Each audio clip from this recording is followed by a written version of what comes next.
This is a lecture from Open Tuition. For the free lecture notes that go with this podcast, please visit opentuition.com.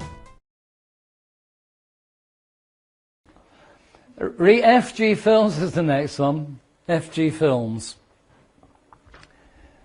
There was a time when the British film industry was struggling, and it needed a little bit of assistance from the government. So the government passed legislation or rules that enabled film companies to claim tax breaks. They didn't have to pay as much tax, which meant then that they were being helped in their industry, and it was good for Britain. And FG Films claimed some of these tax breaks, and the taxman said, I'm not sure that this is right. I'm not sure that we should allow this particular company to claim these tax breaks. And he took it to court, and the court said, well, why do you think they shouldn't? And he said, well, all the shareholders and all the directors are American. And they've made a film, so it might help the British film industry, except that the film that they made was filmed in India, and there were no British actors involved. So we're entirely owned and managed by Americans. We're filmed on the Indian subcontinent, and there are no... Why should they get a British tax break because they're a British film, an English company? Why should they get an English tax break if they're not for the benefit of England? And the court looked, lifted the veil and said, no, the only reason this company has been created in England is specifically to get the advantages of the tax breaks. It's not helping England in any way. And therefore the court lifted the veil and said to the taxman, no, these people do not get their tax breaks. DHN and Tower Hamlets. Tower Hamlets is a district of London. And there was a compulsory purchase order. The District of London said to a company, DHN, based in Tower Hamlets district, they said, we are going to buy the land upon which your building sits. A compulsory purchase order. And they said, no, we can't do that because it's needed as an integral part of the strategy of the overall group. And Tower Hamlets said, we're not interested in groups of company. You are a separate company in your own right. We're not bothered about who owns your shares, who controls you. You are a company in your own right. And you're inactive, you're a dormant company. We are going to buy your property from you, and you have no argument.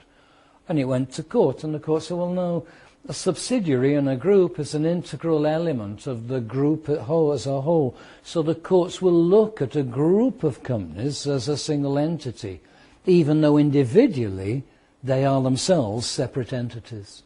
So recognition of the commercial reality of a group of companies is one of the situations where the court will lift the veil. Just remember DHN. The DHN case. The veil will also be lifted under the provisions of statute of fraudulent trading. There is an offence, a criminal offence, called fraudulent trading, and another one called wrongful trading. They are different. I better had explained, because one time or another I am going to have to explain. And then commencing to trade without a trading certificate, they will lift the veil and find the directors personally liable in the event that the company fails to pay its debts within 3 weeks of being asked. The directors then have to pay. And abuse of company name, this is where a company is created, it's in financial difficulty, it goes into a major insolvency, creditors lose, employees lose, the taxman loses, everybody loses, and the directors then set up another company in effectively the same name the day after the liquidation, in order specifically to carry on the business as though nothing had gone wrong. If that happens, then the directors become personally liable. And if it goes into a second insolvent situation, then they certainly would be personally liable. I mentioned fraudulent and wrongful trading. Fraudulent trading is where a company is set up or allowed to continue specifically with the intention of defrauding creditors. It's created specifically to defraud suppliers. It's very difficult to prove. It may be that incidentally we happen to be running a company which is not beneficial to our creditors, but it's difficult to prove that we created the company with the intention of defrauding creditors.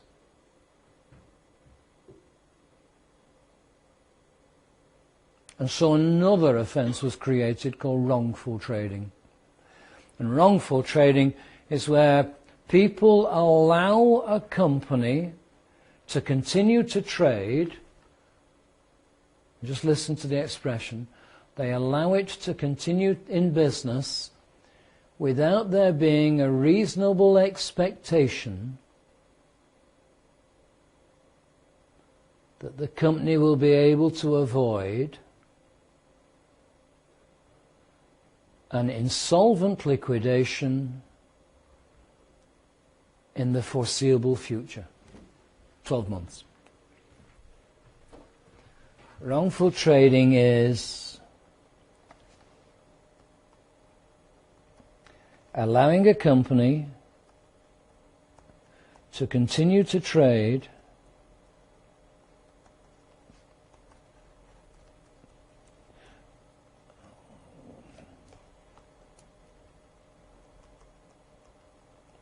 without there being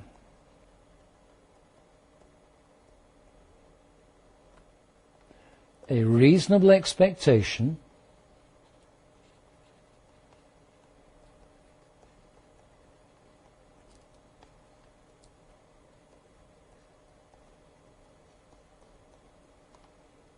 that the company will be able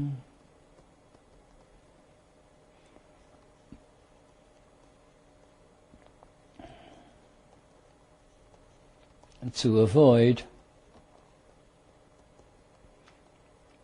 an insolvent liquidation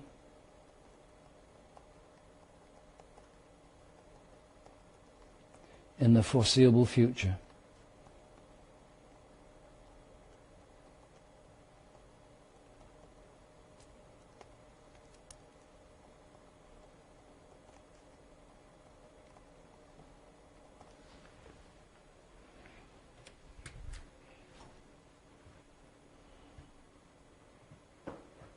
Company's in financial difficulty. The company is getting to be an illiquid company. It doesn't have ready cash. It can't pay its debts as the creditors write. We're thinking, oh, if we can hang on another 10 days, we might get some money in from this customer, and then we can use that to pay this creditor or part of his debt. And they're living hand to mouth, day to day, trying to survive. If there's no reasonable expectation that the company will be able to avoid an insolvent liquidation in the foreseeable future, it is a criminal offence for the directors to allow that company to continue in existence. That's wrongful trading.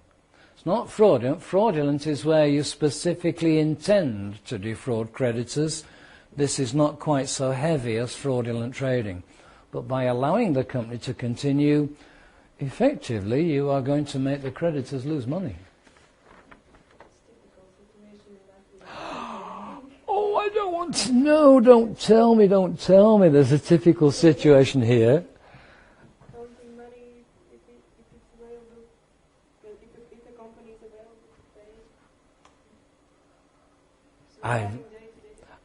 Jana, I can't hear you and I don't want to hear you. Please don't say it any louder. I'm sure you said that. Didn't you say just then that this never happens in your country? That's what I thought you said. That's what I thought. Other situations, preparation of group accounts. When those of you that have done F7 or studied F7 will know that where a parent company owns a subsidiary or more than one subsidiary, the parent company is required to prepare a set of financial statements as though it were a single entity, as though all these companies within the group are just one company. And these are called consolidated or group financial statements. And the group financial statements are presented as though these 20 separate companies are parents and subsidiaries and lots of sub-subsidiaries and sub-sub-sub-sub-sub-subsidiaries. They're all bundled together and put into one set of financial statements. And that's lifting the veil. Each and every one of those separate companies should be and does prepare its own financial statements. But in the presentation of by the parent company of the group financial statements, it is as though all the companies were within one separate unit. Tax law. For the purposes of taxation, it is available for a loss-making subsidiary to surrender its losses to another profitable subsidiary, or for a loss-making subsidiary to surrender them to the profitable parent, so that you effectively, you'll aggregate the profits of the parent with the losses of the subsidiary, and you'll net them off. And you'll finish up with a lower profit figure, which is then the basis of taxation. But hey, that's a very simplistic approach. Don't ask me tax questions. Tax is not my favourite three-letter word ending in X. Isn't it allowed to use losses? I like foxes. And taxes and boxes and... Sorry, Jana? I don't think it's allowed to collect the losses from one company, group company, to reduce profit. I think that's what I just said, wasn't it? But it's allowed. You thought that it's not? And I said it is allowed. Yeah. Oh, it is? It is allowed, yeah. It is allowed. And it is allowed then that companies within a group shall surrender their losses in whichever is the most favourable way. If we've got one company in the group in a very high tax regime location and another company in the group in a low tax regime, then I will surrender my losses to the high tax regime. What's who? What's bad with that? No, nothing's bad about it. Nothing's bad about it. It's just that we lift the veil. You don't have to lift the veil in every situation. Not every time we lift the veil is the situation a bad situation. No, there's nothing bad about it at all. It's commercial sense. And if you don't allow the surrendering of tax losses, then it means that companies are going to have to, just before the year, and they're going to have to say how much profit have you made or how much loss have you made, therefore sell us something at a highly inflated value to create a profit to eliminate the loss that you made. It becomes a nonsense. It becomes I've lost a word. I've just lost a word. It becomes something nightmare. Fraudulent. Who? Fraudulent. Fraudulent? That's not the word I was thinking of. No, it's not malicious. It becomes a practical problem that you've got to work out how much losses Benita's made, and then if she's made 10,000 loss, I say, well, sell me that highlight pen of yours for 10,100, and then you've made a 10,000 profit to eliminate your loss. It doesn't make any sense. Transfer pricing comes in, so you cannot do that. You can't do that. You will catch up. Legally, you can't do that. I don't see why you couldn't. Anyway, well, this is English law. All right, we're English law. We're not talking about your law. EU law, transfer pricing is EU law. It's a European law.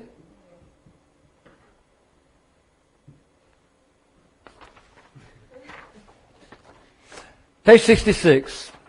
We're still on formation of companies. We've not even got past the formation element yet. Companies are formed by promoters. Who is a promoter? Can you be a promoter? Could you be a promoter? Madra, could you be a promoter? Are you qualified to be a promoter? What are the minimum qualifications that you need in order that you could be a promoter of a company? No, we're not talking in terms of years. You need to be alive. That's the minimum qualification. You think about your grandmother. Your grandmother could be a company promoter. Anybody can be a company promoter. There's no particular qualifications. I used to create companies for my clients. Mike, will you create a company for me? Yes. Do you have any particular name that you want? Or you want it to be called such and I create a company and just form a company from nothing. It's almost magic. There's a company. And anyone can do it. There's no requirements, no qualifications needed. So that's who promoters are. They are people who are charged with the responsibility. They're often asked by others. I used to be asked by my clients, will you create a company for me? So the people who are able and who are willing to create companies on behalf of others. And they're responsible, therefore, for completing the required forms. They're responsible for identifying who shall be the first director or directors if it's a public company, who are going to be the first allotted shareholders if it's a public company, what sort of share capital, are we going to have £1 face value shares or 10 pence or 1 pence face value shares. Now how do you want to describe the shares? Shall we call them ordinary shares or equity shares or founders shares or management shares? Any description you want. And it's up to the promoter, following instructions, to decide the description of the class of the share capital. But anyone can do it. It's just that not many people realize that anyone can do it. And therefore it tends to come back to accountants and lawyers who are asked to do it. But there is a sort of profession of professional promoters who are not accountants and who are not lawyers, but have worked out that they can do it, and so they advertise their services very cheaply in accountancy magazines. A pre-incorporation contract, Kellner and Baxter. This is almost agency that we're looking at here. Is the promoter an agent of the company during the process of forming the company? The promoter is forming a company on behalf of other people who've asked him to do it. Okay, so I start the activity which is necessary to create a company. It may be that you've asked me to buy some land or property or inventory on the company's behalf. But because the company doesn't exist, I will have to buy it. Now the question is, am I therefore the agent of this company which will be formed in the next 3 weeks? Yeah, well, actually no. I can't be the agent of something which doesn't exist. And if I'm still creating the company, it doesn't yet exist. So how can I be the agent of something which doesn't exist? And the judge in the case Kellner and Baxter said, it's like buying a quantity of hay on behalf of your horse and hoping to hold the horse liable. The horse lacks contractual capacity, the same as an unborn company lacks contractual capacity. I can't do it. So Kellner and Baxter is a situation where somebody was asked to create a company called the Royal Gravesend Alexandra Hotel. The Royal Gravesend Alexandra Hotel.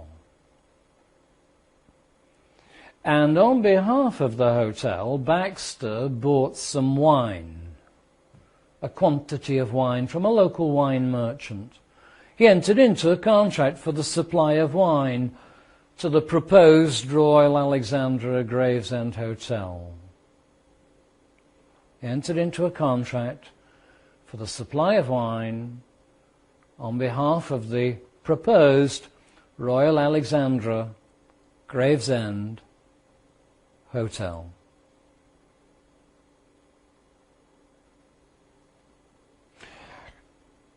And the hotel company was created, and the wine was delivered and consumed in the course of business. But the Royal Alexandra Gravesend Hotel was not a successful business, and it shortly after went into liquidation and had not paid the wine supplier. So the wine supplier sued.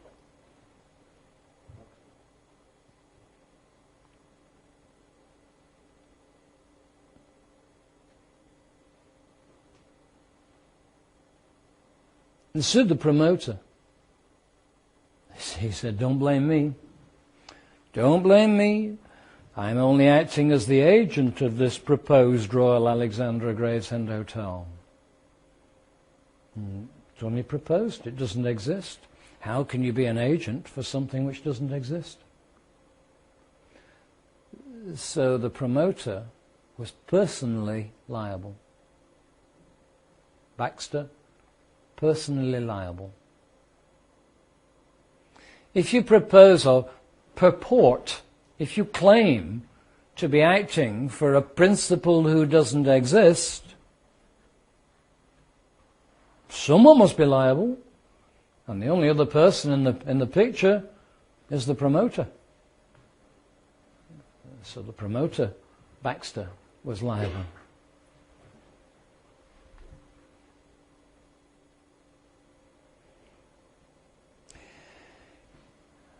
One of the things the promoter does, or the main purpose of a promoter's existence, is that he should create companies. And it's necessary to file specific documents. Oh, look at that.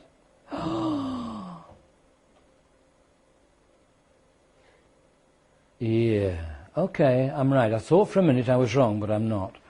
The documents to be filed are these: the application for registration. We the undersigned apply to register a company in the name of. And we promise to take this number of shares written opposite to our name. So it's a formal application to have a new company created. The Memorandum of Association is, to give it its full title, it is typically referred to as the Memorandum and Articles of Association, but they are in fact two separate documents. It's the Memorandum of Association and the Articles of Association. I'll explain both of those in a minute. Just give me a minute to get through to them. A statement of compliance that we have complied with company law, company legislation, with reference to the detail which is enclosed within these documents. So it's a statement that does nothing illegal. There's no misleading elements. There's no lies within the documents. A statement of compliance. And that has to be signed by a magistrate or someone equivalent. A magistrate or an authorized solicitor.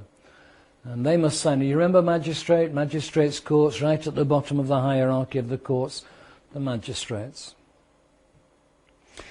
It's a statement of compliance which the promoter will sign and a magistrate or similar will countersign.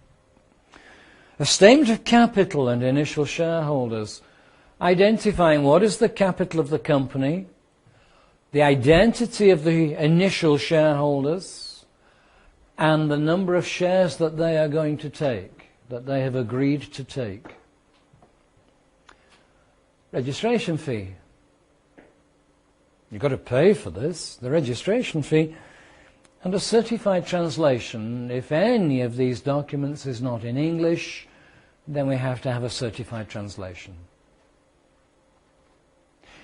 Let me ask a question.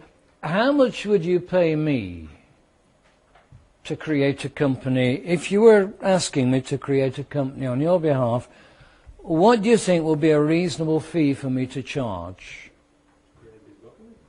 Yeah, to prepare all this lot and send it off and do all the formalities, complete all these formalities. What would you be prepared to pay a professional person to create a company on your behalf? 200 or 2,000? Jeez. Benita? Depends on? It depends on the time I spend, you're right, but if you think about it, a company is a company is a company. They often have very standard documentation, very standard.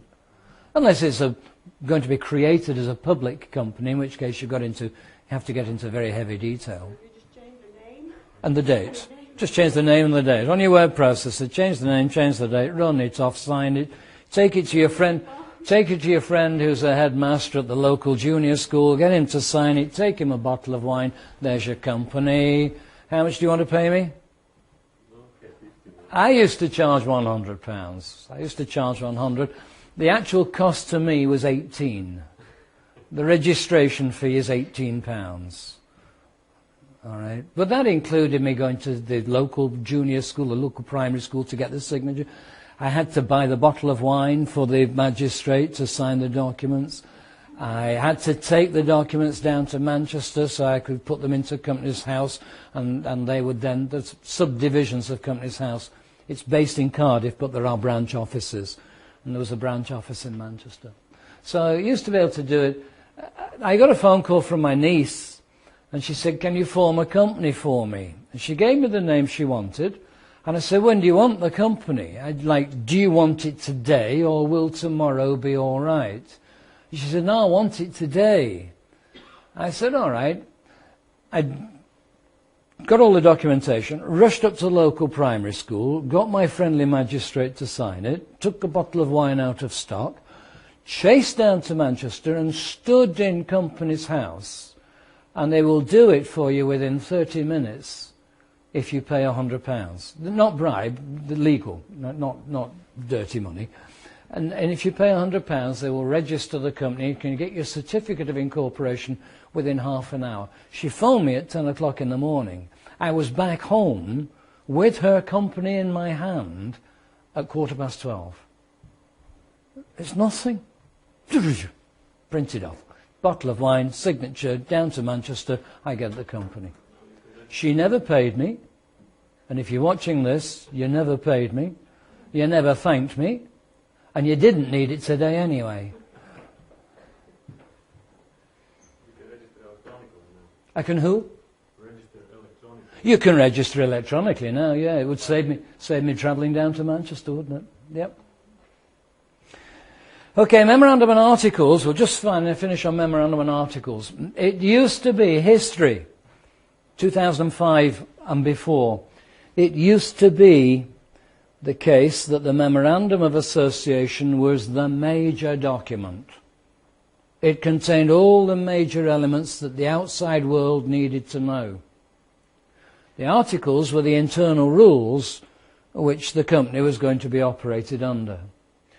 2006 Companies Act, the Memorandum of Association is no longer the major document. It is now just a matter of record.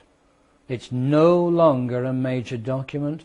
It is not part of the company's constitution. It's just, we the undersigned want to form ourselves into a limited company. It's not. What is, I'm coming to it, I'm getting there as fast as I can. You're all busy writing that the memorandum is only a matter of record. Historically, the articles were secondary. The memorandum was the primary document, and the internal workings in the Articles of Association took second place behind the memorandum. But now the memorandum has been demoted. It's now just a matter of record, and the articles are now the big document. They are the important document, and the articles are the basis of what is called the Constitution. The company's constitution is the articles plus any resolutions to to amend those articles, plus any agreements which amend those articles. But the articles are the constitution. The articles are the big official document of the company. Historically, before 2006 Companies Act, memorandum was pride of place. Following 2006, memorandum is secondary. And that gets me to the bottom of page 66, which seems an appropriate-ish time to break.